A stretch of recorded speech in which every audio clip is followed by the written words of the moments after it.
ગુજરાતમાં જીપીએસસી પરીક્ષામાં ઓબીસી સહિત અન્યાય થતાં જિલ્લા શિક્ષણ સમિતિ ચેરમેનનું નિવેદન સામે આવ્યું છે। બનાસકાંઠા જિલ્લા 2020થી 2023 જિલ્લા શિક્ષણ સમિતિના ચેરમેન માંગીલાલ પટેલ જીપીએસસી પરીક્ષામાં થયેલા વિદ્યાર્થીઓને અન્યાય બાબતે મહત્વનું નિવેદન આપ્યું છે અને જણાવ્યું હતું કે ગુજરાતની ક્લાસ 1 કેડર જીપીએસસી પરીક્ષા આપવાની હોય છે અને તેની સંસ્થાઓ હોય છે, જેના ચેરમેન હસમુખભાઈ પટેલ જેમાં લેખિત અને મૌખિક પરીક્ષા હોય છે અને તાજેતરમાં જે પરીક્ષા આપી તેમાં લેખિતમાં પાસ થયેલા મૌખિક પરીક્ષા સંસ્થાએ લીધી હતી, જેમાં ઘણા બધા ગોટાળા અને લાલિયાવાડી બહાર આવી છે।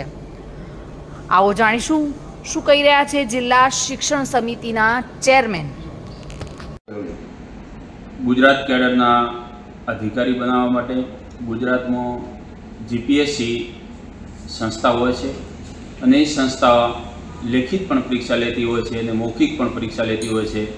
તાજેતરના સમયમાં તમે પણ જાણ્યું છે અને મેં પણ જાણ્યું છે કે ગુજરાતમાં લેખિત પરીક્ષા લીધા પછી એના મૌખિક માર્ક્સ જે મૂકવાના આવ્યા એમાં મોટી લાલિયાવાડી, મોટા ગોટાળા બહાર આવ્યા છે। જીપીએસસીના ચેરમેન જે હસમુખભાઈ પટેલ છે એમના આગેવાનીમાં, એમના સૂચનથી, એમના દ્વારા ઓબીસી, એસટી અને એસસીના જે દરજ્જાના જે એમાં લાભાર્થીઓ હતા, જે ઉમેદવારો હતા, એમને આવતા અટકાવવા માટે એમના મૌખિક જે ગુણ મૂકવા જોઈએ એ ગુણ બહુ ઓછા મૂકવામાં આવ્યા।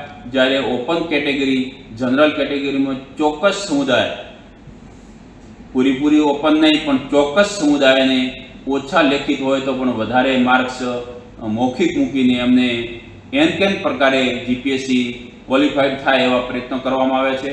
જ્યારે ઓબીસી, એસટી અને એસસીના ઉમેદવારોને 60થી ઓછા અને છેલ્લામાં છેલ્લા 20 માર્ક જ મૂકવામાં આવ્યા 100માંથી, અને જે ઓપન કેટેગરીવાળા છે એમને 60થી ઉપર 65, 70, 75, 80 અને છેલ્લે તો 90 સુધી માર્ક્સ મૂકવામાં આવ્યા। અને એવી રીતે ઓબીસી અને એસટી અને એસસીના વિદ્યાર્થીઓને, ઉમેદવારોને હળહળતો અન્યાય કરવામાં આવ્યો છે।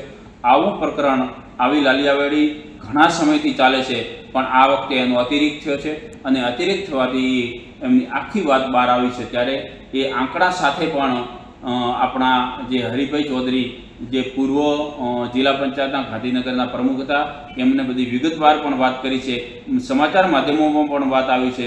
અને હું આપણા માધ્યમથી પણ સરકારને કહેવા માગું છું કે જો જીપીએસસીના વિદ્યાર્થીઓ સાથે ઓબીસી, એસસી અને એસટીના વિદ્યાર્થીઓ સાથે અને ઉમેદવારો સાથે અન્યાય કરવામાં આવે છે તો એની યોગ્ય તપાસ કરવામાં આવે।